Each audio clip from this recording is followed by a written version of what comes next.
교과서 70쪽 세도 정치와 농민 분기를 살펴보도록 하겠습니다. 먼저 세도 정치를 공부를 하겠어요. 정조가 이제 갑자기 죽습니다. 그러자 이제 12살의 어린 나이에 순조가 이제 즉위를 하는데, 이때부터 순조, 헌종, 철종 3대 60년으로 이제 이어지는 세도 정치가 시작이 됩니다. 이 세도 정치는 이제 이 안동 임시, 풍양조씨 등 특정 가문이 권력을 이제 독점하는 이 정치 형태를 우리가 세도 정치라고 이제 부릅니다. 세도 정치는 우리나라 역사에서 있어서는 안 되는 아주 반동적인 그런 이 정치 시기로서 이 부정적으로 생각하면 여러분들 다 웬만하면 세도 정치입니다.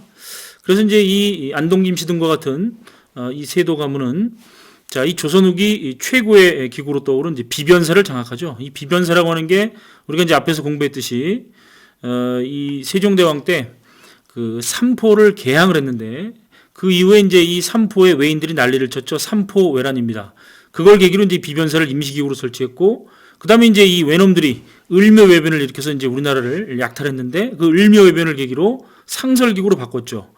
그랬다가 이제 임진왜란을 거치면서 조선 후기 의정부를 누르고 조선 후기 최고의 회의기구로 떠올랐는데, 바로 이제 이 비변사에서 국방 군사 문제만 원래 담당하도록 되어 있었는데, 조선 후기에는 국방 군사 문제뿐만 아니라 뭐 외교, 뭐 정치, 심지어 이제 비빈 간택 문제까지도 여기서 이제 다뤘죠. 그래서 이제 이 조선 후기의 핵심 기구인 비변사를 장악하고, 그다음에 이제 여기 써 있지는 않지만 훈련도감을 장악했다, 이렇게 좀 써놓겠습니다. 훈련도감은 이제 임진왜란 중에 이 일본의 조총부대에 대항하기 위해서 만든 조선의 조총부대가 이제 훈련도감이죠. 그래서 이제 사수, 살수, 포수 이렇게 3수병으로 이제 구성되어 있는데, 바로 이제 이 포수가 바로 이제 이 조총부대가 되겠습니다. 그래서 이 조선 후기 이 중앙군이 이제 5군형 중에서 가장 이제 이 강력한 이 부대가 바로 훈련도감인데, 그래서 이제 이 비변사와 훈련도감을 이제 이 장악하고, 그 다음에 이제 그러다 보니까 왕권은 크게 약화되고, 당연히 이제 의정부의 기능은 이제 유명무실화되고, 그리고 이제 이 세도 정치기에는 관직을 돈 받고 파는, 자, 이 관직이 공공연하게 매매되는 부정부패가 심화됐는데, 이걸 우리가 매관매직이라고 부르죠. 매관매직이 성행했다. 그리고 당시 이제 세도 정치기에는 아주 이 지독하게 백성들을 상대로 이제 수탈을 했죠. 그 백성들을 상대로 수탈했던 현상을 우리가 삼정의 문란이라고 부릅니다. 삼정의 문란. 그래서 이 삼정이라고 하는 것은 세 가지 세금 걷는 행정을 얘기하는데, 바로 전정, 군정, 환정. 이제 환정은 이제 환곡이라고도 합니다. 그래서 이 세 가지 세금 걷는 행정이 문란해졌다. 자, 어떻게 문란해졌느냐? 전정이라고 하는 것은 이제 조세와 같은 말이죠. 바로 토지세를 걷는 건데, 여러분들이 지난번에 조선 후기 이제 수치 체제에 변화해서 여러분들 영정법이라고 인조가 실시한 이 조세제도인데, 바로 토지 1결당 4에서 6도를 토지세로 이제 걷는 영정법을 시행했다고 했죠. 그런데 이 세도 정치기에는 각종 부가세를 여기에 이제 부담을 시켜가지고 백성들이 내야 될 세금이 토지 1결당 100도 가까이 되는 이런 이제 무지막지한 세금을 걷었던 게 바로 이 전정의 문란이죠. 그 다음에 이제 군정의 문란, 이 군대 보내는 행정, 바로 이제 군역과 관련된 건데, 이 군역은 이제 16세부터 60세 사이에 양인, 정남이 이제 이 군역을 지게 되는데, 조선 후기로 넘어오면 이제 이 영조가 균역법을 실시해서 군대를 가야 되는 정남은 1년에 군포 1필로 줄여줬었죠. 이게 이제 균역법이라고 얘기를 했습니다. 그런데 문제는 이제 이 16세가 안 된 어린아이에게 너무 많이 컸구나 하면서 군포를 걷고, 이거 황구첨정이라고 부르죠. 그 다음에 이제 60세가 넘은 노인한테 젊어지셨수 하면서 또 군포를 걷고, 심지어 죽은 사람에게, 그 죽은 사람은 없죠. 죽은 사람이 지금 이제 없는데, 그 군적에 이렇게 그 올려놓고 이거 있는 것처럼 꾸며서 이제 이 죽은 사람에게 세금을 걷는 이제 백골징포. 그 다음에 이제 이 세금을 내야 될 사람이 못 내면 이웃에게 걷는 인징. 그 다음에 이제 친족에게 걷는 족징. 이게 이제 성행했다는 얘기죠. 그 다음에 이제 이 세 번째, 환곡의 문란입니다. 이게 아주 가장 이 폐해가 심했던, 이 삼정의 문란 중에 가장 폐해가 심했던 것인데, 이 환곡이라고 하는 것은, 바로 이제 봄에 정부가 이 곡식을 농민들한테 빌려주고 가을 추수기에 10분의 1 정도의 이자를 받아서 이제 갚게 하는 구휼 제도입니다. 그런데 이 환곡이 고리대로 운영됐다. 무슨 얘기냐면은 10분의 1만 이자로 받아야 되는데 10배, 100배 이상 이제 받아 처먹은 거죠. 그리고 환곡이 필요하지도 않는데 억지로 빌려주고 많은 이자를 받아 처먹는 이 늑대라고 합니다. 늑대. 그래서 이제 이 삼정의 문란으로 인해서 처음에는 이제 이 백성들이 서서히 이제 이러한 그 지배 체제에 항거하기 시작했습니다. 그래서 소극적인 처음에 이제 저항을 이제 펼칩니다. 뭐 벽보도 붙이고 그렇게 했었는데 나중에 이제 이 삼정의 문란이 이제 해결되지 않으니까 결국은 이 세도 정치기에 바로 이제 일어난 대표적인 이제 두 농민 반란이 1811년 평안도 지역에서 일어난 홍경래의 난과 1862년 단성과 진주에서 시작돼서 전국적으로 확산된 임술 농민봉기가 있죠. 그러한 이제 이 농민봉기로 인해서 조선은 점차 양반 중심의 이제 이 통치 질서가 무너져 가더라 이렇게 정리를 할 수가 있습니다. 교과서 71쪽을 좀 보고 돌아오겠습니다. 자, 세도 정치기에 일어난 대표적인 두 농민 봉기가 바로 평안도에 대한 차별 대우, 그 다음에 이제 지배층의 수탈에 항거해서 바로 이제 몰락 양반인 홍경래와 그 다음에 이제 이 광산 노동자, 그 다음에 영세 상인, 그 다음에 이제 이 빈농들, 이 가난한 농민들이 이제 일으킨 평안도 지역에서 일어난 홍경래 난이 있는데 결국 이제 이 관군에게 5개월 만에 이제 진압이 되죠. 그 다음에 1862년 진주에서 또 단성이라고 하는 곳에서 시작해서 이제 전국적으로 확산된 이제 임술 농민봉기가 있습니다. 임술 농민봉기와 홍경래 난의 공통점은 이제 지배층의 수탈이죠. 바로 삼정의 문란이죠. 근데 이제 홍경래 난은 여기에 추가하여 바로 서북인들에 대한 평안도인들에 대한 차별 대우가 이제 하나 추가되겠죠. 그래서 이제 임술 농민봉기 때는 바로 이제 이 삼정의 문란을 바로잡기 위해서 이제 삼정 이정청을 설치했다. 이 네모를 좀 치겠습니다. 그래서 이제 삼정 이정청을 설치해서 이제 이 삼정에 대한 이제 개혁을 했는데 이제 이 워낙 이 세도 정치의 폐단이 심각한 상황에서 이러한 정책은 이제 성과를 거두지 못했다. 이렇게 정리를 하시면 되겠고, 우리가 이제 이 홍경래 난과 관련된 이 사료를 보면 바로 이제 이 홍경래의 경문입니다. 여기서 보면 관서를 버림이 분토와 다름없다. 이 관서가 바로 평안도 지방을 얘기를 합니다. 분토라고 하는 건 정말 이 분이라고 하는 것이 똥분자. 그 다음에 이제 영토할 때 토자인데 뭐 정말 똥덩어리라는 얘기죠. 그리고 이제 권세 있는 집의 노비들도 평안도 사람을 보면 평안도 놈이라고 말할 정도로 이 서북인들에 대한 평안도인들에 대한 차별 대우가 이 홍경래의 난의 하나의 원인이기도 했다. 이렇게 정리를 하고 그 다음에 이제 이 새로운 사상이 대두하다로 넘어가겠습니다.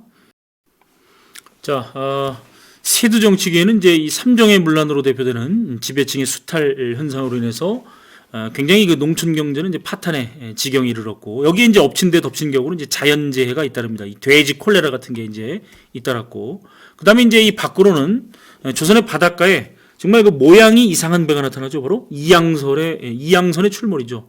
그래서 이제 이 민심이 흉흉해지는 가운데 바로 이제 이 민심이 흉흉해지고 나라가 어지러워지면 바로 이제 예언사상이나 도참설이 이제 유행하게 되는데 대표적인 게 정감록이라고 하는 책이죠. 바로 이제 이 전북 고창 선운사에 가면 마애불이 있는데 그 마애불 가슴 명치에 비결이 있어서 그게 이제 톡 튀어나오는 날 이시왕조는 멸망하고 정시왕조가 왕이 된다라고 하는 이제 정감록이라고 하는 예언사상 또는 이제 도참설이 유행을 했고요. 나라가 어지러우면 항상 등장하는 이 불교의 신앙이 미륵신앙이죠. 바로 이제 이 중생을 구제하기 위해서 나타나는 우리 그 개신교에서 이 교회에서 이 구세주와 마찬가지로 이 미륵 불이 이제 이 중생을 구제한다는 얘기죠. 그래서 이제 이런 것들이 이제 유행을 했었고, 그리고 이제 우리가 중요하게 살펴볼 것은 조선 후기에 이제 천주교와 이제 동학 등과 같은 이제 새로운 종교의 유행입니다. 천주교는 17세기 이제 이 청나라를 왕래했던 이제 사신들에 의해서 처음에는 이제 서학으로 소개가 됐죠. 서학이라고 하는 것은 서양의 문물 또는 이제 서양의 학문이라고 하는 뜻입니다. 그러니까 당시 이제 이 조선의 사신들이 청나라에 가서 뭐 자명종이니 뭐 천리경이니 고려 만국전도라고 하는 그런 이제 서양 문물을 이제 가져오는데 그 안에 이제 이 천주교가 껴 있었던 거죠. 그래서 이제 이것을 점점점 이제 공부하면서 이제 신앙으로 발전하게 되는데 우리나라 최초로 이제 이승훈이라고 하는 사람이 이제 세례를 받죠. 근데 이 천주교는 이제 내세우는 신앙이 뭡니까? 바로 인간은 누구나 신 앞에 평등하다라고 하는 이제 이 평등 사상을 내세우죠. 그리고 이제 하나님을 열심히 믿으면 다음 세상에서 천국에 한다라고 하는 내세 신앙을 내세우죠. 그러니까 이 내세 신앙과 평등 신앙을 내세우는 종교를 누가 좋아하겠습니까? 바로 불평등한 대우를 받고 있는 일반 농민들, 그리고 이제 정권에서 소외된 계층들이 이제 이 천주교를 이제 믿으면서 교세가 이제 확장되는데, 결과적으로 이제 이 천주교는 이제 이 탄압을 받습니다. 이 박해라 그래서 천주교 신자들을 이제 구박해서 이제 살해한 사건이 일어나게 되는데, 자, 그래서 이제 뭐 1801년에 그 신유 박해라 그래가지고 우리나라 최초로 이제 세례를 받은 이제 이승훈 이런 사람들이 이제 순교를 하고요. 그 다음에 이제 이 신유 박해의 여러 가지 이제 사정을 이 중국 북경에 있는 구베아 주교에게 알리기 위해서 황사영이라고 하는 27살의 젊은 청년이 우리가 잘 아는 저 제천시 봉양읍 구악 3리 그 배론이라고 하는 곳이 있죠. 배론성지, 이 배론성지가 있는 그곳에서 토굴 속에서 그 비단천에다가 아주 깨알 같은 글씨로 만자 이상을 써가지고 이제 그 신유 박해가 일어나고 있는 어떤 그 조선을 도와달라고 하는 편지를 쓰다가 이제 결국 이제 보내다가 발각이 돼서 이 황사영이라고 하는 사람이 이제 처형당하죠. 이게 이제 황사영 백서 사건입니다. 우리가 이제 배론성지 가면 그 토굴에서 그 토굴 복원된 토굴을 우리가 볼 수가 있죠. 제가 사진을 좀 보겠습니다. 바로 이제 우리가 잘 알고 있는 그 배론성지죠. 바로 이제 배론성지 전경입니다. 바로 이제 9년 전 정도의 사진인데 선생님이 옛날에 운영했던 한국사 탐구반 학생들입니다. 이 학생들 정말 대학 잘 갔죠. 이 학생들은 이제 교원대도 가고요. 지금 이제 이 배론이라고 하는 것은 이제 이 그 지역이 위에서 보면 배 밑바닥처럼 생겼다 그래서 이제 배론 또는 이제 주론이라고 하는데, 여기는 옛날부터 조선시대에 이제 이 옹기를 굽는 마을이 있었습니다. 그래서 옹기를 이제 굽는 마을이 있다 보니까 이제 이 옹기를 굽는 가마, 토굴이 많죠. 그러니까 이제 이 천주교를 박해를 하니까, 천주교 신자들을 조선 정부가 박해를 하니까 정말 이 깊숙한 산골짜기, 특히 이제 이 토굴 속에 들어가서 자신의 이제 신앙을 유지하려고 이제 했었던 거죠. 그래서 이제 이 지금 보시는 이 동상은 바로 그 황사영 순교자 황사영의 동상이고, 뒤에 있는 거는 이제 황사영을 기리기 위한 현양탑인데, 그 황사영이 이제 이 토굴 속에서 바로 이제 지금 이 복원된 이 토굴 속에서 바로 이제 이 신유박해의 사실을 바로 이제 이 북경에 있는 구베아 주교에게 알리기 위해서 정말 이 명주천에다가 비단천에다가 깨알같이 13,311자를 이제 써서 중국으로 떠나는 이제 일행에게 이제 넘겨줬죠. 바로 이제 이 황사영 백서를 이제 그 일행은 이제 자기 몸의 속옷으로 몸에다 이제 안쪽에 이제 이 붙여서 이제 가려고 하다가 결국 이제 이 실패하게 되는데, 그 황사영 백서가 바로 이겁니다. 바로 이제 몸 안에 이제 꿰매서 이제 이렇게 북경으로 보내려고 했던 이제 황사영 백서가 되겠는데, 그 지금 이제 배론성지 토굴 안에는 이제 복제품이 전시가 돼 있고, 실제 이 황사영 백서는 지금 이제 이 이탈리아에 있는 로마 교황청 민속박물관에 이제 보관이 돼 있습니다. 어쨌든 이제 이 천주교 신자들을 조선 정부가 이 박해를 했었죠. 그래서 이제 대표적으로 1801년에 지금 이제 황사영 백서 사건과 연관된 순조 때 신유 박해가 있고, 가장 큰 박해는 이제 1863년에 바로 이제 흥선대원군이 프랑스 신부 9명을 죽이고, 그 다음에 이제 이 조선인 천주교 신자 8,000명을 죽인 사건, 바로 병인 박해죠. 그 병인 박해를 구실로 해서 프랑스 함대가 강화도로 쳐들어온 사건이 병인 양요가 되겠습니다. 뒤에 가서 다시 공부하겠습니다. 다음은 이제 동학입니다. 동학. 이 동학이라고 하는 것은 이 서학의 반대말이죠. 그래서 이제 이 우리의 어떤 전통 신앙에다가 유교, 불교, 선교까지 이렇게 합친 우리의 이제 민족 종교를 표방하고 있습니다. 동학을 창시한 사람은 이제 1860년에 경주에 최재호라고 하는 사람이 이제 동학을 창시를 했는데, 동학의 핵심 교리가 있죠. 바로 이제 이 시천주와 하나 더 쓰겠습니다. 인내천이 있습니다. 이 시천주라고 하는 것은, 천주는 하나님이죠. 이 모실 시자입니다. 누구나 각자의 마음속에 하나님을 모시고 있다. 하나님은 특정 계층의 전유물이 아니라 누구에게나 이 하나님을 믿을 수 있고, 누구에게 하나님이 인간의 마음속에 다 들어가 있다. 내 안에 하나님이 있다. 이게 이제 시천주죠. 바로 이제 평등사상을 얘기하는 겁니다. 마찬가지로 인내처는 사람이 곧 하늘이다. 고로 사람은 하늘만큼 존중받아야 된다는 거죠. 이것도 이제 평등사상입니다. 그러니까 이 평등사상을 부르짖는 우리의 이제 민족 종교인 동학이 이제 창시가 되니까 당연히 불평등한 대우를 받고 있었던 농민들 사이에 이 동학이 크게 확산되는 겁니다. 그러자 이 깜짝 놀란 조선 정부는 바로 이제 이 동학을 창시한 최재호를 혹세무민, 세상을 어지럽히고 백성들을 선동한다라고 하는 죄로 1863년에 처형하죠. 그래서 이제 이 동학이 잠깐 교세가 위축됐다가 다시 제2대 교주인 최시영이 등장합니다. 이 최시영은 교리와 교단을 정비하는데 바로 이 동경대전은 이제 한자로 쓰여진 동학의 일종의 이제 바이블이죠. 바이블 이론 서적입니다.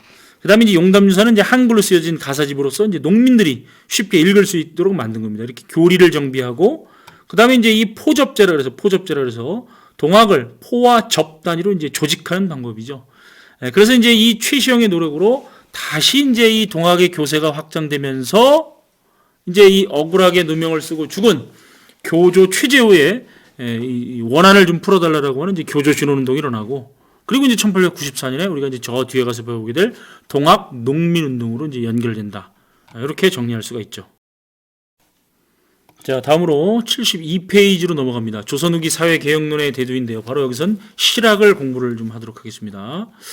자, 실학이라고 하는 것은 이제 18세기에 이제 성리학을 대신해서 실제 이제 써먹을 수 있는 그런 이제 이 학문이어야 한다는 것이 이제 실학의 정신인데, 실학은 이제 크게 두 흐름으로 나눌 수가 있죠. 이 18세기 전반부에 이제 농업 중심의 개혁론과 18세기 이제 후기에 상공업 중심의 개혁론 이렇게 두 개로 나눌 수가 있고, 이 농업 중심의 개혁론은 이제 중농학파라고 부르죠. 바로 이제 이 농민들한테 토지를 어떻게 분배할 것인가를 논의한 이제 이 중농학파를 이제 볼 수가 있는데, 뭐 유형원의 이제 이 균전론도 있고요. 이제 중요한 거는 이제 이게 한전론입니다. 한전론 밑줄 치고 네모를 치겠습니다. 그래서 이익이라고 하는 사람은 농민들한테 이제 이 토지를 이제 이렇게 나눠주는데 문제는 영업전을 설정하죠. 농민들이 가지고 있는 토지에 영업전을 설정해서 이 토지는 팔 수 없게 하자. 살 수도 없고 팔 수도 없게 해서 최소한의 어떤 이 농민의 생계를 보장해 주자라고 하는 한전론을 주장을 했고요. 그 다음에 이제 정약용은 이제 처음에 여전론을 주장했죠. 이 여라고 하는 이 농민들의 어떤 그 몇 개의 마을을 묶어서 이제 일여라고 하고 이제 여장을 뽑아서 이제 여장의 명령에 따라서 그 여민들이 토지를 공동으로 소유하고 공동 경작하고 그래서 노동량에 따라서 수확물을 이제 분배하는 건데 이건 굉장히 이제 공산주의 이론에 가깝죠.